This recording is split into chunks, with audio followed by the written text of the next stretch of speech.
Alrighty, time for bass number 2. Right click and create a combinator. Name it Res Bass, with a Z if you're cool. And make a Thor instance inside it. Initialize it, then open it up. I'll just put in the simple notes we'll be using on this bass. Now, the notes are in there, and we'll go back to Thor. Now I'll make 3 oscillators, 1 analog and 2 multi-oscillators. Put all 3 on pulse wave, and detune the multi-oscs a bit. One on random 1 mode, and the other we're going to change to interval detune mode for a bit of variety. The multi-oscillators are not going to be that prominent, they'll just add a tiny bit of thickness to the sound. So take all 3 oscillators down 2 octaves, and then run them through with the 2 and 3 buttons. Next, take the sustain to full, so it doesn't lose any volume over time, and then it's time to play with the filter. Take the frequency to about 3 kHz, so take it up a little bit, and take the resonance up to just over half. Now let's solo it out and take a listen to it so far.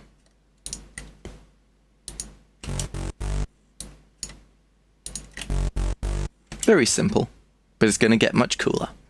Now, let's use the envelope to alter how the sound moves over time. Take the envelope to just over half, so the filter is affected a considerable amount. Now, in the filter envelope, leave the attack at 0, and take the decay down to 450 milliseconds. Around that. Let's take a listen now. You can hear that it's going on the bass now, giving that cool kind of resonant effect. However, this isn't quite as noticeable as it will be on the next filter we'll add.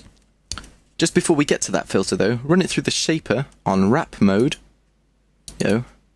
with full drive, just to considerably boost the volume and give it a thicker tone. There we go.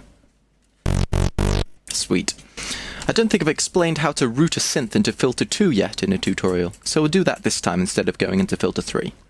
Hit the left arrow underneath the shaper, and you can follow it through and it goes into filter 2, then out of filter 2 click that right arrow, just to add it into the signal chain.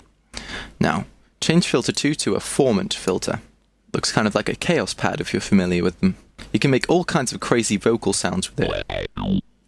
But we'll be making a deep dark sound by taking the gender to 0, the X to 25, around that, and the Y, just leave it at 0. Then turn the envelope amount to just over half again. Now let's take a listen. What a tone, eh? Lastly, add some chorus, just set a little bit further towards dry, just to widen it a little bit in the hi-hat. Now it's sounding suitably evil, it's time to remove the hiss and resonance to focus the tone a bit more. So let's right click and create 2 EQs.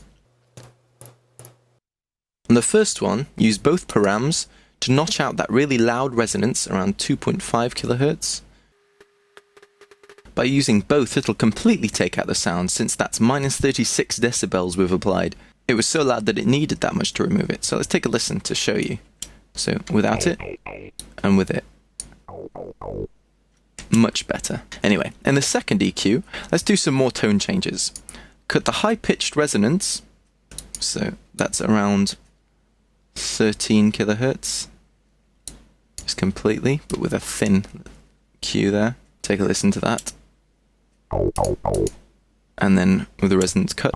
And then boost around 250 Hz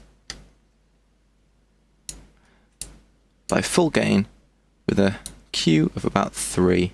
This is not exactly subtle equalizing, but I found these large changes are the best way to completely change a tone. You can hear that right there. Sounds much more awesome now. Last thing we'll do is make it punch. Right click and add a compressor. Then turn the input gain up to 10 decibels just to make it louder. Threshold down to minus 25-ish. And the ratio to just over 16:1. So it's pretty much limiting the sound, but with a short attack to let it punch hard. So listen to the difference without, and then with it. Definitely punchier. Now, those notes I added in don't really take much explanation. As I said in part 1, semitones make things sound dark and evil, and this is just 2 of those root notes, then the semitone above. starting just after the first beat. Throwing the listener a bit. It's just a catchy, cool little addition to the track that adds another simple hook for people to latch onto. Now, join me in part 3, where I'll make the quick sub-bass, then teach you a useful technique to tidy up the low end of the mix between the kick and the bass.